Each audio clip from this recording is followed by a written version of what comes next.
네, 한 해를 시작하면 우리 모두 다 벅찬 마음이 있어요. 또 한 해 시간이 우리에게 선물이구나. 형통한 날, 공고한 날이 작년처럼 반복되겠지만 우리에게는 가족이 있구나. 하나님이 우리의 아버지구나라는 또 선물에 우리는 감사하면서 첫 주를 보냅니다. 오늘 이 짧은 시간 동안 인생의 최고의 선물인 성경이 무엇인지 함께 나누어 보려고 합니다. 성경은요, 어찌 보면 1900년 동안 된 골동품 같은 보배입니다. 참 어렵기도 하고 우리 옆에 손에 들려 있습니다만 성경이 쓰여진 그 기간은 창세기는 모세가 기록했으니 기원전 1400년이고요. 또 요한계시록 한 100년 AD 95년 정도까지 기록되었으니 거의 1500년 동안 기록된 책입니다. 저자는 한 명이 아니라 30명에서 40명. 그들은 직업이 다 달라요. 누구는 왕, 누구는 선지자, 누구는 농부, 누구는 어부. 직업이 다 달라요.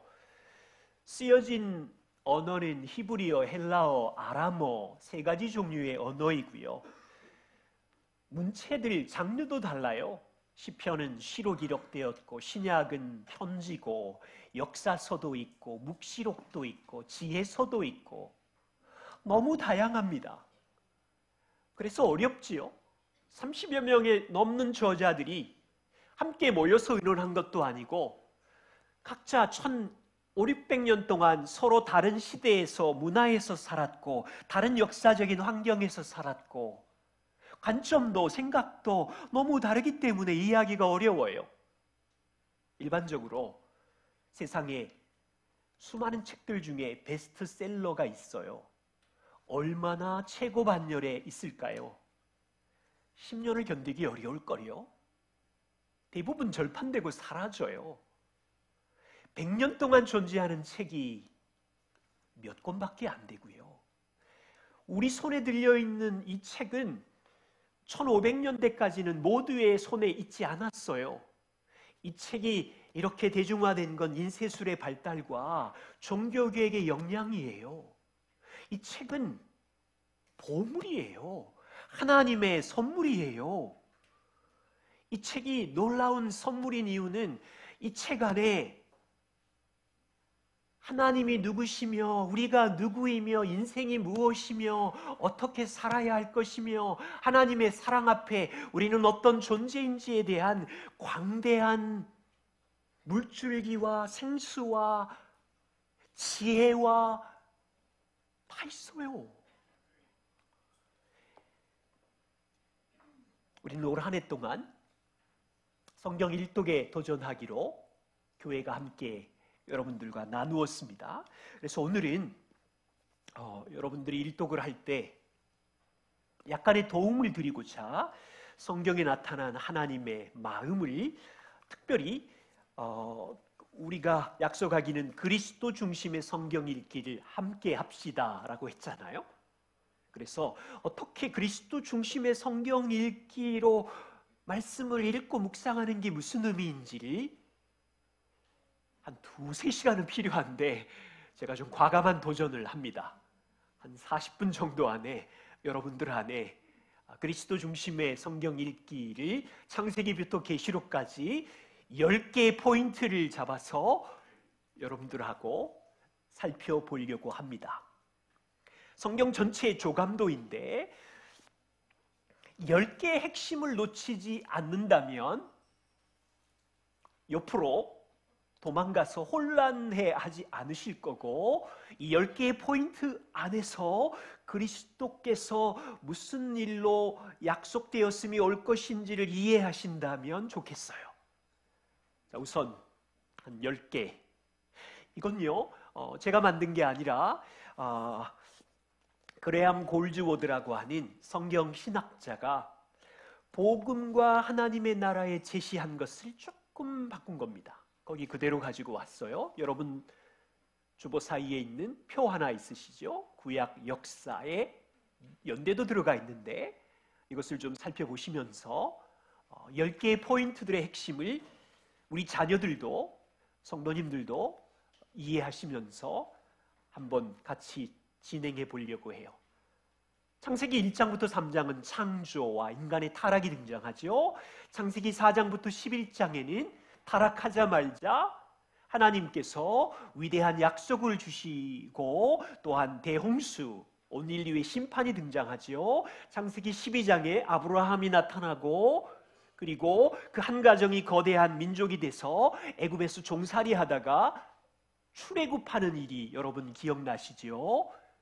그리고 출애굽하면서 광야에서 40년 동안 머물렀다가 약속의 땅 가나안에 들어가지요. 가나안 정복. 가나안의 사사기를 지나고 백성들이 왕을 주십시오라고 해서 왕을 삼지요. 첫 번째 사울 왕, 다윗 왕, 솔로몬 왕. 그리고 솔로몬 왕의 아들 르호보암이 들어서면서 왕국은 둘로 나누어지죠. 분열 왕국. 남쪽 유다, 북쪽 이스라엘 이렇게 나누어지는데 거의 북이스라엘은 200년 가까이, 남쪽 유다는 345년 동안 19, 20명의 왕들이 진행하고 있지만 하나님의 언약을 지키지도 않아서 언약을 깨트려 버렸으니까 하나님의 해초리를 들고 북이스라엘은 아시리아를 멸망시키고 바벨론은 남유다를 멸망시키면서 이제 왕조가 끝이 나죠. 그래서 바벨론의 포로 시대를 보내다가 고레스 칙령으로 이제 예루살렘으로 귀환하게 되죠. 그러나 이스라엘은 여전히 죄와 아픔과 등등, 그리고 침묵시대 400년이 지나 예수님이 오시고 교회 시대가 일어나고 요한계시록 주님이 다시 오실 것이다. 이렇게 10가지 주제를 우리가 지금 달릴 겁니다. 우리 짠 공동체 분들은 어제 새벽 3시까지 교제하셨으니 중간에 살짝 주무셔도 괜찮습니다. 자, 첫 번째, 창조와 타락입니다. 성경을 열면 태초에 하나님이 천지를 창조하시니라 창조로 시작해요. 성경은 1189장인데 창조는 1장과 2장에만 등장해요. 그런데 가볍지 않습니다. 여기에 인생과 우주의 보편적인 진리가 등장해요. 하나님이 창조자이시고 인생과 역사와 시간의 통치자이시고 역사 전체 사람이 계획하지만 하나님이 주권적으로 인도하시며 마지막 심판자이시다. 하나님은 인간을 창조하셨습니다. 우리는 피조물이에요. 물질이 아니에요. 하나님이 영을 불어넣으시고 하나님의 형상대로 지었어요. 인간이 행복하려면 이미 존재 자체가 하나님의 형상이에요. 돈, 권력, 집의 크기, 자동차의 크기가 아니에요. 세상이 말하는 정체성이고 가난해도 실패해도 쓰러져도 괜찮아요. 하나님의 형상을 닮은 존재이고 행복은 여호와 하나님과 교제하는 피조물로 창조되었고 우리에게 주신 가정과 직장과 동산을 청지기로 하나님의 말씀의 원리로 발전시키는 것이 인간의 삶의 행복의 목적을 1, 2장에 제시하셨어요. 그런데 창세기 3장에 모든 것이 다 허물어져 버렸어요. 첫사람 아담과 하와가 왕이신 하나님에게 반역하고 죄가 인간을 망쳐버렸어요. 아담과 하와가 하나님의 왕되심을 인정하지 않고 뱀, 누구예요? 사탄, 그의 유혹에 넘어가게 되면서 하나님을 반역한 것은 한 번의 작은 불순종이 아니라 하나님을 향한 선전포고였어요. 이런 말이에요. 하나님 없이 나는 행복할 수 있어. 독립선언을 한 거예요. 하나님이 만든 존재 자체의 행복을 다 무시하고 하나님 없이 나는 행복할 수 있어. 그렇게 해봐요. 행복한지.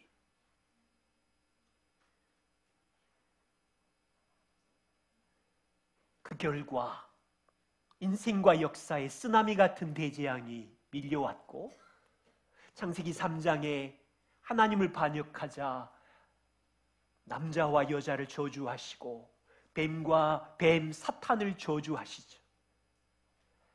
반역의 결과 어떻게 됩니까? 창세기 4장과 5장을 지나보세요. 인류의 죽음의 칼이 인간에게 들어와요. 창세기 5장에 보시면 족보들이 나열되고 누가 죽었더라 죽었더라 죽었더라 죽었더라 죽었더라의 반복의 역사가 시작이 돼요. 두 번째, 그런데 하나님의 약속이 있어요. 아담과 하와가 타락하자 창세기 3장 15절에 첫 번째 복음이 선하신 하나님이 내가 하리라는 주권적인 약속을 주셨는데 같이 한번 읽겠습니다. 함께 읽어요. 내가 너로 여자와 원수가 되게 하고 내 후손도 여자의 후손과 원수가 되게 하리니 여자의 후손은 내 머리를 상하게 할 것이고 너는 그 발꿈치를 상하게 할 것이다. 내가는 하나님이고 너는 뱀 사탄이에요. 사탄이 메시아인 여자의 후손을 발꿈치를 상하게 할 거고 앞으로 하와를 통해서 일어나는 여자의 후손이 뱀의 머리를 깨트릴 것이고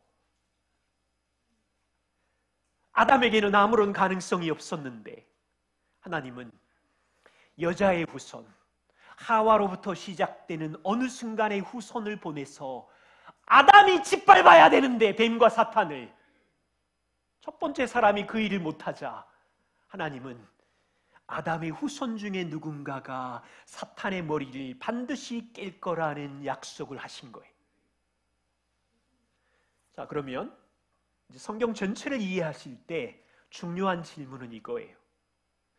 누가 여자의 후손이지? 누가 뱀 사탄의 머리를 깨트리지? 이놈이 죄로 유혹했는데? 여러분 이걸 찾아야 돼요. 성경 곳곳에서 창세기부터 성경을 읽을 때마다 다양한 인물이 등장해요. 계속 던져야 되는 질문은 누가 여자의 후손을 하나님이 보내셔서 지긋지긋한 이 죄를 끊을 건가를 그 후보가 등장해요. 창세기 6장 노아입니다. 그때 당시 세상은 어떻게 되었어요? 창세기 6장 5절에 하나님이 보시니까 사람의 죄악이 세상에 가득해요. 각 사람 안에 사람의 마음에 생각하는 모든 계획이 항상 악한 것을 하나님이 보시고 지으셨음을 슬퍼하시고 한탄하기 시작하셨어요. 그냥 쓸어버려야 되겠구나. 나와 교제하고 나의 영광을 위해서 만들었는데 쓸모가 없구나. 그래서 대홍수를 공의로우신 하나님이 계획하셨는데 그때 노아라는 한 사람이 등장해요. 노아는 의인이고 당대의 완전한 자이고 하나님과 동행했어요. 그래서 하나님께서 노아와 그 가족들에게 은혜를 베푸시고 방주를 짓게 하셨어요. 영화에나 나올 법한 무서운 홍수로 온 세상이 물에 잠겨버리고 모든 자연과 사람들이 다 물 아래서 멸망하게 되는데 몇 달 후 방주의 문이 열리고 무지개의 약속이 보이고 이제 세상의 소망 하나님의 긍휼로 살아남은 노아와 그의 가족들이 방주에서 나왔어요. 온 세상의 악인들은 죽었고 죄는 사라졌어요. 질문, 노아가 여자의 후손인가요? 창세기 9장에 비극적이게도 노아는 술에 취해 죄를 지었고 그의 아들들은 아버지를 조롱하는 죄를 범하지요. 창세기 9장에 노아는 죽었더라 죽었더라를 반복해.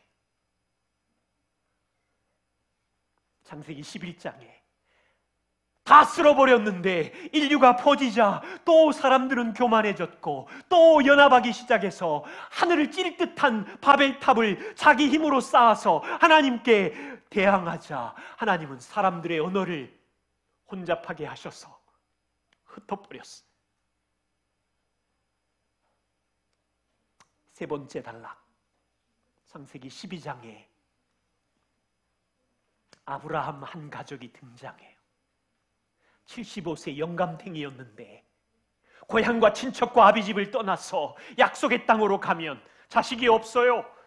그런데 아브라함에게 땅을 약속하시고 창세기 12장 1절 3절 여러분 새해가 되면 하나님이 아브라함처럼 우리에게 복을 주시겠구나 그렇게 묵상하면서 여러분 그런 의미보다 더 어마어마한 거 아시지요?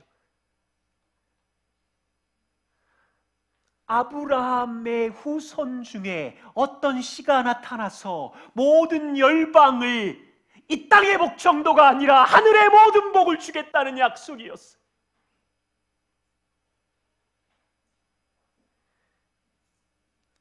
자, 이제 좁혀졌어요.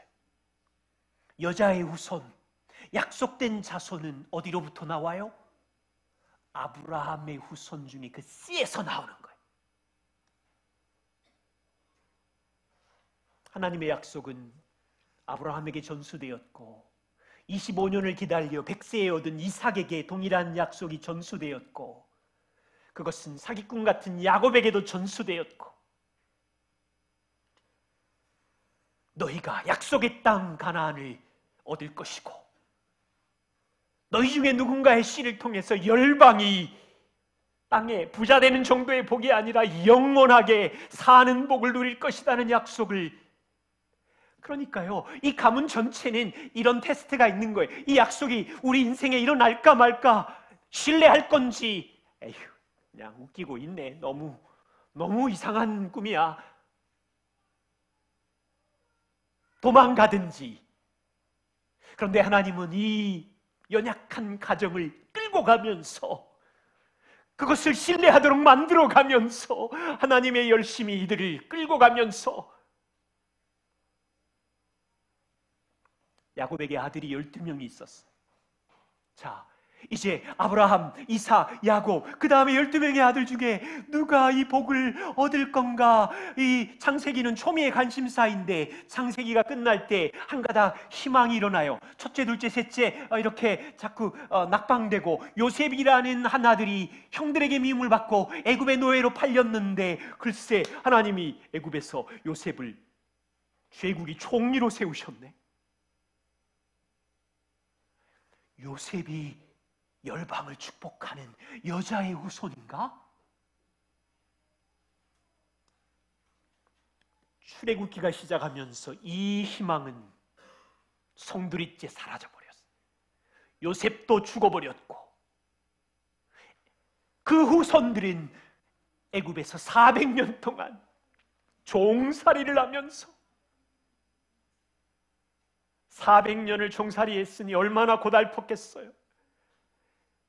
민족 전체가 살려주세요 고통 속에서 부르짖는 것을 들으시고 출애굽기 2장에는 하나님이 600여 년 전 아브라함과 맺은 약속을 언약을 기억하시고 이스라엘을 애굽에서 탈출시킬 구원을 말씀하셨어요.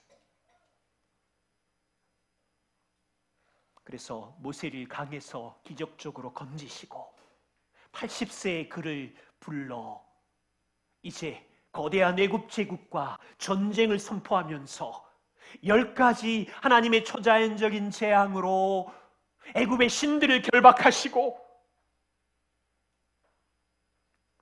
하이라이트는 뭐예요? 6월절 어린 양. 그날 하나님의 죽음의 천사가 애굽의 집집마다 사실은 다 죄로 죽여야 되는데 장자만 죽여요. 장자는 대표니까. 모두 다 애굽과 이스라엘은 다 죄인에게 다 죽여야 되는데 대표인 장자, 짐승, 가축들까지 죽음의 천사가 그날은 애굽의 심판의 날이요 멸망의 날이요 공의로우신 하나님이 거룩을 드러낸 날이요. 그런데 이스라엘 노예들은 하나님의 약속대로 어린 양의 피를 문설주에 발랐을 때 죽음의 천사들이 건너가는 유월절 패스오버 넘어가다 어린 양의 피로 이스라엘 백성은 살아난 거예요. 이스라엘의 출애굽은 성경에서 너무 중요한 지점이에요. 성경 전체를 보세요. 시편 기자들, 왕들, 선지자들 모두 다 이스라엘이 하나님의 구원을 경험한 것을 말하고 노래하고 있어요. 출애굽이 중요한 이유는 하나님이 백성을 이렇게 구원하시는구나, 전능하신 하나님은 은혜로 구원하시는구나, 화목 제물로 단번에 구원하시는구나를 보여주셨어요. 네 번째 꼭지로 가죠. 하나님은 이스라엘을 애굽에서 구출하셨습니다. 시내 산으로 데리고 갑니다. 200만 명을 광야입니다. 하나님이 선언합니다. 나는 너희를 구원한 왕이며 너희는 이제 내 백성이니 나랑 언약을 맺자. 그래서 출애굽기 후반부부터 레위기는 그들에게 준 율법이고 민수기는 광야에서 아주 그냥 무너지는 거 하나님의 자비의 서신이고 신명기는 약속의 땅 가나안으로 들어가기 전에 백성들을 모아놓고 모세가 설교한 내용이고 두 가지 맥이 흘러요. 민수기와 신명기를 보시면 이스라엘은 광야에서 하나님을 반역하고 간음하고 우상숭배하고 갈대아 바네아에서 한 2년차 됐을 때인데 눈앞에 가나안 땅을 보고는 이제 들어가기만 하면 되는데 단체로 저기는 가나안 땅에는 거인들이 살고 아무도 못 들어가면 우리를 죽습니다. 민족 전체가 통곡하면서 하나님의 약속과 언약을 받아들이지 않아요. 여호수아와 갈렙 외에. 그래서 하나님께서 그들의 눈을 어둡게 하셔서 광야에서 38년 동안 방황하고 헤매면서 출애굽에 나왔던 1세대 60만 명이 광야에서 다 죽게 하시고, 광야 안에는 인간의 죄와 간음과 우상숭배의 반복이에요. 여러분, 우리가 믿지만 그리스도가 누구인지 행복의 원리를 제대로 모르면 우리도 광야에서 38년 동안 그냥 헤매다가 살아요. 뭐가 행복인지도 모르고 그냥 땅의 원리의 행복을 따라서 그냥 헤매다가 살아요. 그런데 그 광야에서 하나님은 여전히 행복의 원리, 율법과 십계명을 말씀하시고 죄를 지으면 제사법과 성막을 주셔서 내가 너희를 만나고 싶다 이렇게 만나는 원리를 가르치시고 사랑으로 오래 참으심으로 훈련하지요.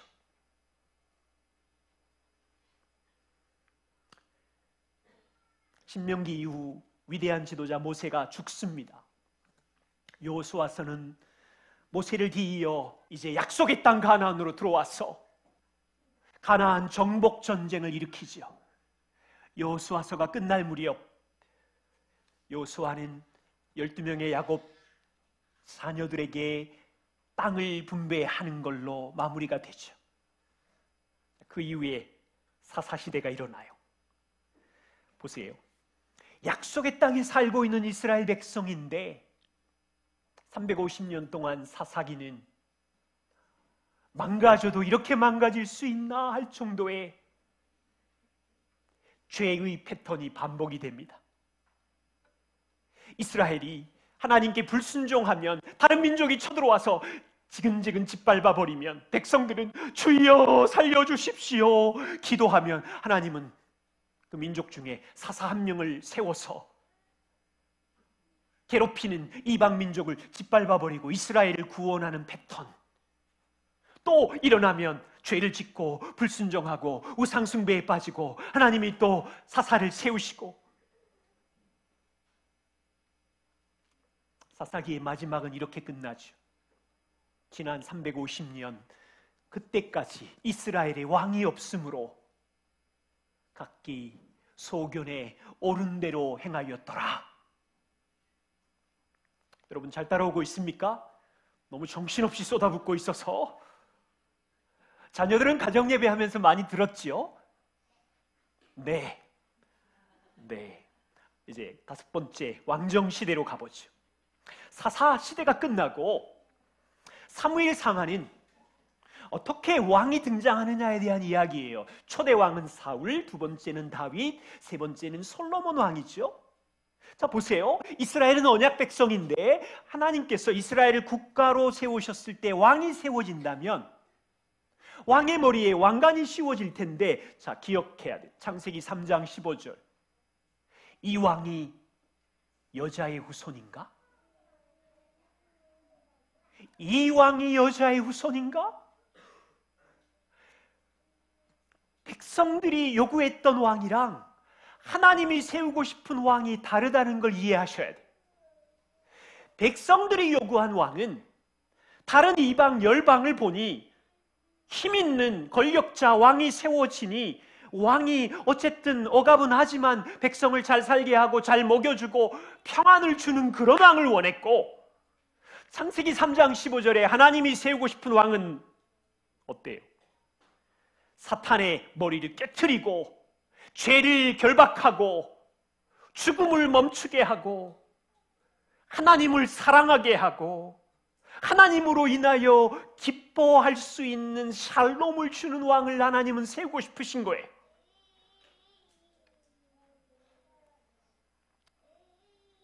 그런데 하나님은 백성이 원하는 왕을, 사울왕, 키가 큽니다, 힘이 셉니다, 잘생겼습니다. 백성이 원하니 그래, 사울왕을 세워라. 성경 보세요. 거의 사울왕은 재앙 수준입니다.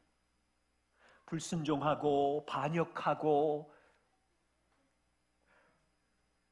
사울 이후에 하나님은 목동 다윗을 눈여겨보시고 사무엘을 통해 기름을 부으십니다. 다윗은 하나님 마음에 합한 사람이었고 예루살렘의 왕국을 수도로 삼았고 춤을 추면서 하나님의 언약궤가 예루살렘 성 안에 오도록 얼마나 기뻤겠어요. 역사의 황금기. 질문은 이거예요. 다윗이 창세기 3장 15절에 여자의 후손입니까? 우리가 아는 것처럼 다윗은 밧세바를 간음하였고 사랑하는 충신 우리아를 살인하였고 그로 인하여 가족들을 고통 속에 빠뜨려 버렸고 나라 전체가 다윗 왕으로 인하여 내전과 혼란에 빠져버렸고, 하나님은 다윗에게 약속했어요. 너의 후손을 통해서 영원한 왕 메시아를 보낼 것이다. 여섯 번째 꼭지입니다. 다윗의 아들 솔로몬이 하나님이 인간 역사에 줄 수 있는 모든 것을 솔로몬에게 다 줍니다. 권력과 지혜와 금과 돈과 모든 것을 다 주는데 초반은 솔로몬이 여자의 후손인가? 그러나 조금 지나 솔로몬은 후궁이 700명이고 첩이 300명이고 여인들이 데리고 온 우상의 공장이 되어버리고 솔로몬이 가지고 온 우상으로 인하여 이후에 남유다와 북이스라엘의 백성들이 난리가 나요. 솔로몬 왕이 죽자 르호보암이 왕이 됩니다. 그 이후에 나라가 두 개로 나누어져요. 부끄러운 고백이지만 제가 신학교 1학년 때서야, 성경을 그때까지 일독을 안 했으니까요, 학교 들어갔는데 이스라엘 역사 시간에 이스라엘이 남유다와 북이스라엘로 나누어졌대요. 진짜? 제가 신학교 1학년 때. 혹시 우리 중에도 그런 생각을 하실 수 있으면 되게 빨리 이제 이해하시는 건데,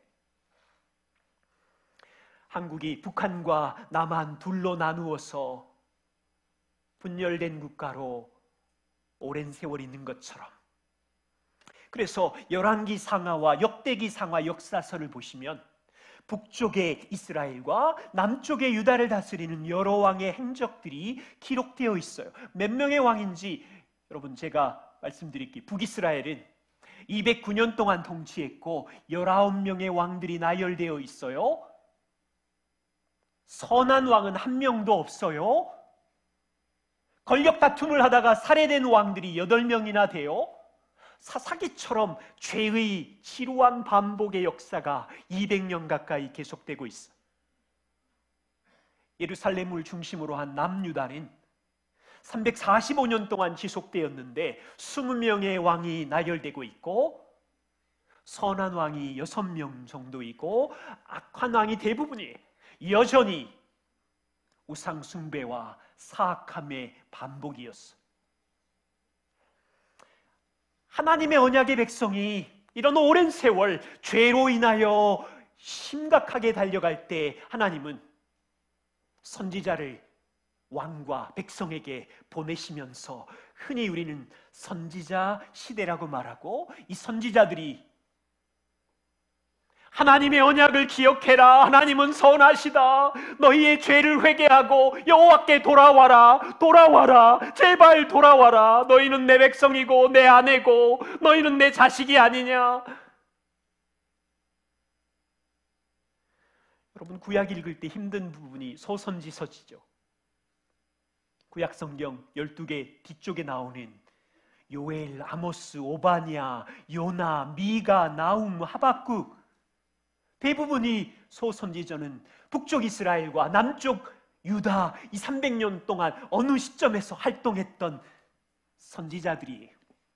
돌아와라, 회개해라, 하나님이 너희를 여전히 사랑하신다.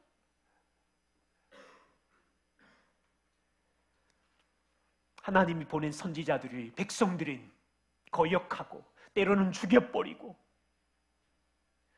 하나님은 이스라엘과 유다가 돌아오지 않자 사랑으로 맺은 언약을 깨트린 이 백성들을 해초리를 드시는 거예요. 주전 722년 아수르 왕이 북쪽 이스라엘을 공격해서 도시를 파괴하고 북쪽 이스라엘의 10지파를 여러 나라로 흩어버리고 북이스라엘을 멸망시켰어요. 한 100년 정도 남쪽 유다는 더 존속되었지만 여전히 선지자들의 말에 돌아오지 않자 주전 586년 바벨론 제국이 쳐들어와서 예루살렘 도시를 파괴하고 바벨론의 포로로 끌고 가버렸어요. 슬픈 어둠의 역사들, 하나님의 언약을 깨트린 백성들의, 우린 여기서 질문해야 돼. 창세기 3장 15절에 여자의 후손은 어디 있는 거지? 보세요. 이스라엘의 왕이 지금 끊어졌고 왕조가 지금 끊어져 버렸고, 아니 하나님이 약속한 뱀 사단의 머리, 죄를 결박할 그 후손은 어디에 있는 거야? 모래알 같은 희망조차도 없어져 버린 이 시간, 선지서들의 한탄이 그거예요. 남은 이스라엘 백성들의 한탄이 그거예요. 우리는 당신의 언약 백성이 아닙니까? 왕조가 끝나면 어떻게 됩니까? 죄는 누가 결박합니까?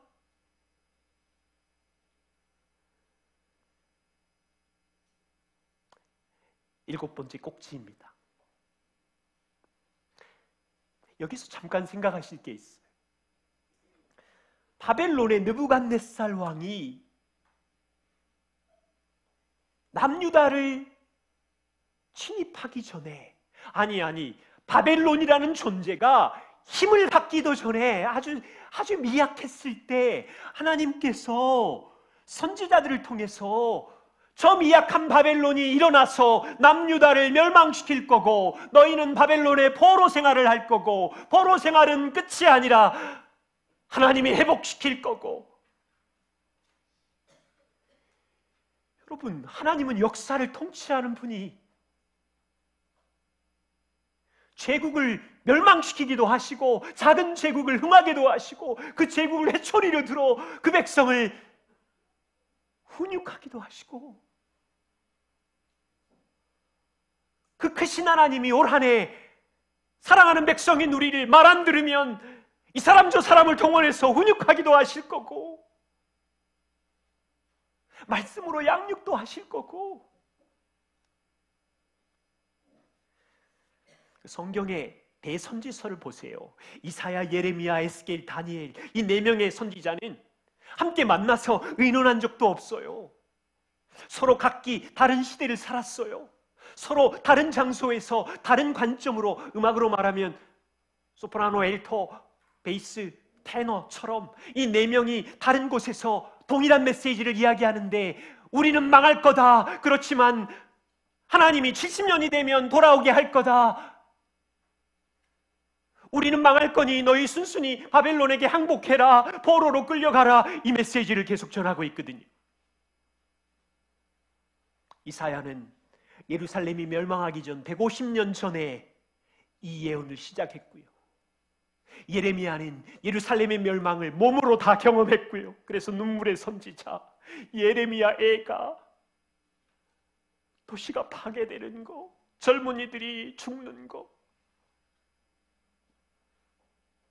그러면서도 순순히 바벨론의 포로로 끌려가서 거기서 살아라, 70년 후에 너희는 돌아온다고 눈물로 외치고, 에스겔은 예루살렘에서 바벨론으로 포로로 끌려가가지고 포로 생활을 하면서 희망 없는 그 시대에 하나님이 주신 환상으로 백성들을 위로하고 격려하고, 포로 생활하던 이스라엘에게 예루살렘 귀환은 정말로 불가능한 일이었는데, 시간이 되자 하나님께서 불신자 고레스를 들어서 바벨론을 멸망시키고 새로운 제국을 시작하면서 칙령을 발행하기를, 유대인은 고향으로 돌아가라, 거기 가서 예루살렘 성전을 재건해라. 세상에,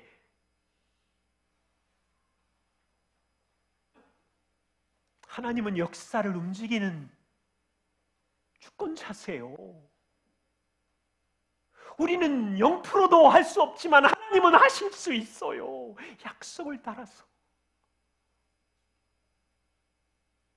이스라엘이 어떻게 예루살렘으로 귀환하고 성을 재건하는지는 에스라서와 느헤미야서에 나와요. 온갖 방해를 무릅쓰고 예루살렘 성벽을 다시 재건해요. 그런데 백성들이 재건된 예루살렘 성전을 보면서 눈물을 흘려요. 옛날에 그 성전이랑 너무 초라한 거예요. 구약의 마지막 선지자 말라기는 기한했고 예루살렘 성전도 세웠지만 여전히 백성들은 하나님의 말씀에 순종하지 않고 하나님의 것을 도적질하고 망가져 있는 거예요. 지도자들부터 모든 백성들이. 그런데 말라기는 다시 마지막 한 사람이 나타날 텐데, 불로 죄를 불사를 분이 나타날 거라는 메시아를 예언하고 말라기를 마쳐요. 400년 동안 하나님의 말씀이 없어요. 침묵시대.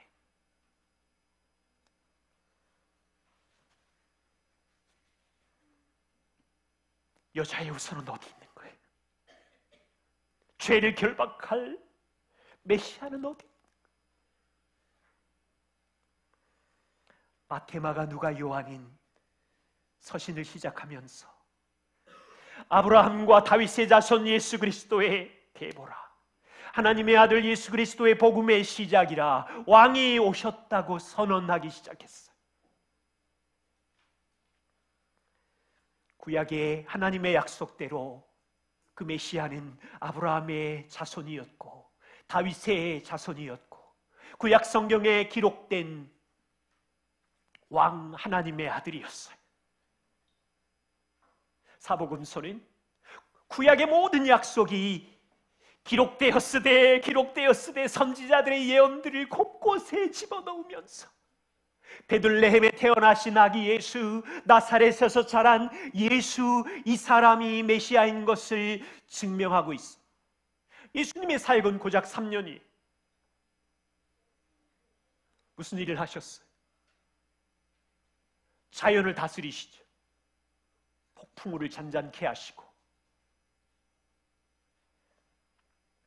물 위로 걸으시고 눈에 보이는 무화과 나무를 저주하시고 오병이어로 2만 명 이상을 먹이시고 자연을 다스리는, 이게 마술로 되는 거예요. 이해가 안 되니까 신하라고 말하고. 예수님은 눈먼 자를 눈뜨게 하시고 걷지 못하는 자를 일으키시고 문둥병자를 단체로 살리시고 귀신 들린 자를 치료하시고 과부의 죽은 아들을 안고 울부짖는 자를 또 일으키시고 육체와 영혼에게 생명을 주시는 분이시고, 여러분, 이 모든 기적이 하나님 이런 복을 주세요가 아니라니까요. 이 모든 기적과 사건을 보고 이분이 메시아였구나, 하나님의 아들이었구나, 이걸 하려고 주신 증거지. 주여 나에게 치유하는 은사를 예수님처럼 똑같이 주십시오, 이러고 있으면 성경을 잘못 이해하는 거잖아요.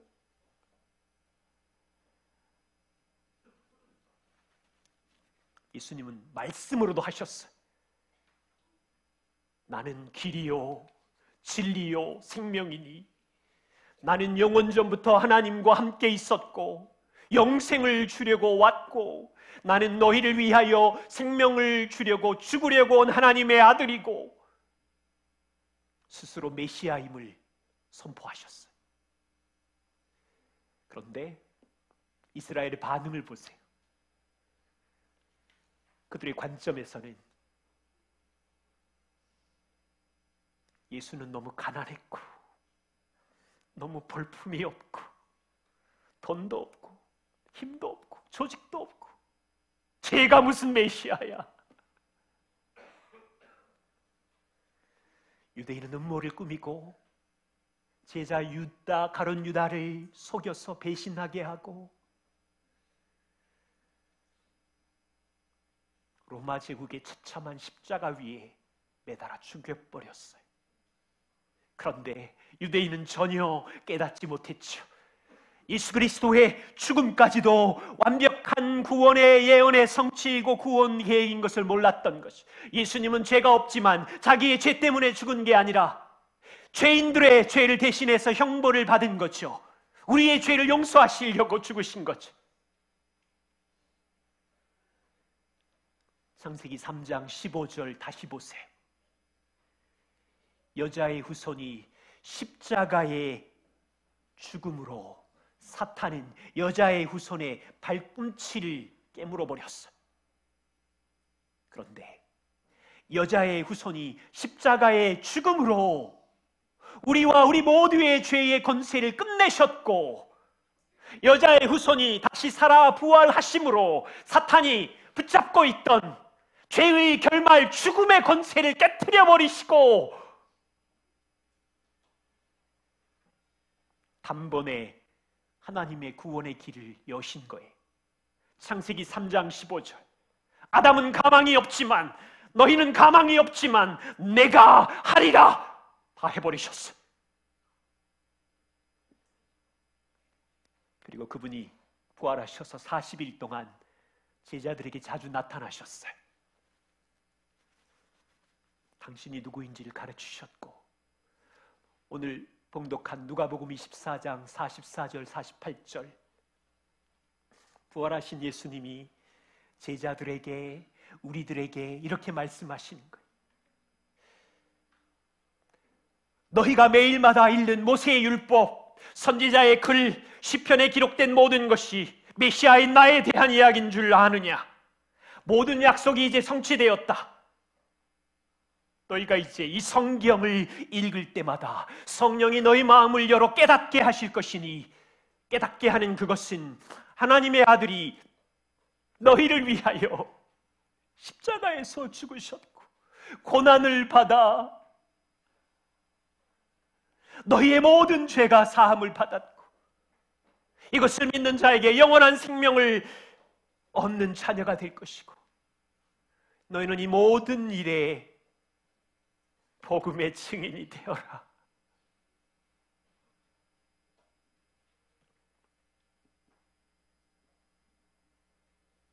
그리고 교회 공동체를 남겨놓으셨어. 자기 십자가와 부활로 남겨진 교회 공동체는 수십 년 동안 로마 제국이라고 하는 거대한 제국의 핍박과 손가락질을 받으며 복음의 증인으로 살아가는데 그 기록의 역사적인 증거가 사도행전에 고스란히 남아 있어요. 예루살렘과 사마리아와 땅끝까지 복음의 증인으로 사는 것인데 그 과정 중에 12제자의 스토리도 있지만 바울을 불러서 목회자로 신학자로 세우시고 유럽에 있는 도시들마다 교회를 개척하게 하시고 그 교회들마다 13통의 교회들이 가지고 있는 고민과 문제들에 대해서 바울이 편지로 빌립보 교회들, 골로새 교회들, 고린도 교회, 로마 교회 편지를 쓰고 그 안에 그 백성들이 복음을 지키며 하나님의 백성으로 살아갈 수 있는 원리들을 어떻게 할 것인지를 가르치는 내용들이 있는 거지.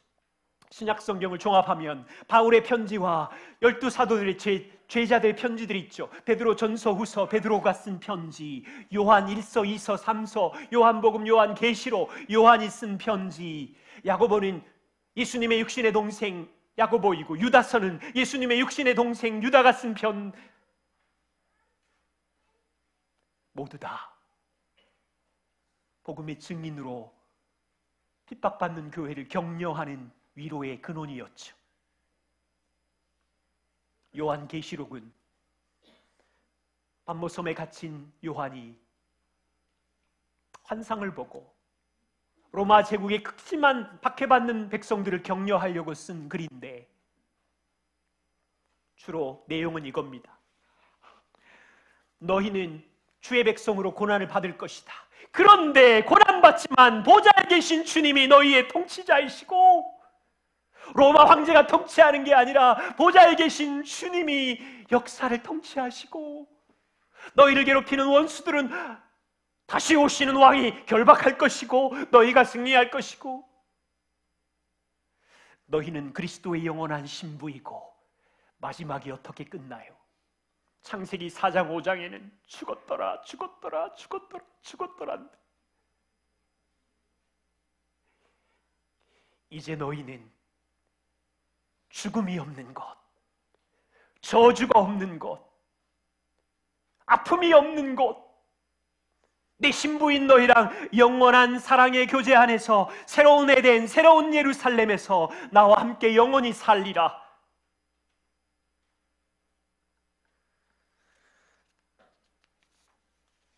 너무 많은 성경의 정보를 드려서 죄송합니다. 자, 10가지 핵심의 줄거리를 이해하시면 그리스도 중심으로 말씀을 읽을 수 있어요. 저는 확신을 합니다. 여러분 안에 성령님이 계시다면 아침마다 말씀을 열면 성령께서 여러분이 사모하고 조금 더 기도하고 그분께 은혜를 구한다면 성경 곳곳에 숨어있는 하나님의 마음을 깨닫게 될 것이고 제자들이 경험한 것처럼 마음이 뜨거워질 거예요. 그리고 하나님을 더 사랑하게 될 것이고 매일마다 밀려오는 염려와 두려움을 이길 수 있는 지혜와 힘이 거기 있고 올 한 해를 그렇게 사는 거예요.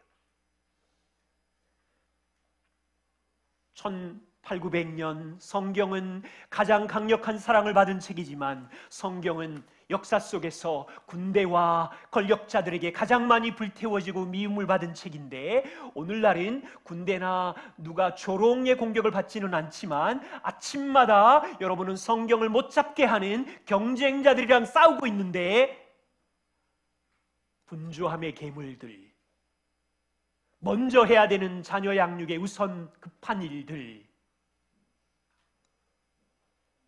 자기 힘으로 살려고 하는 유혹들이 매일 있을 거예요. 올 한 해 동안 최고의 선물 말씀을 사랑합시다.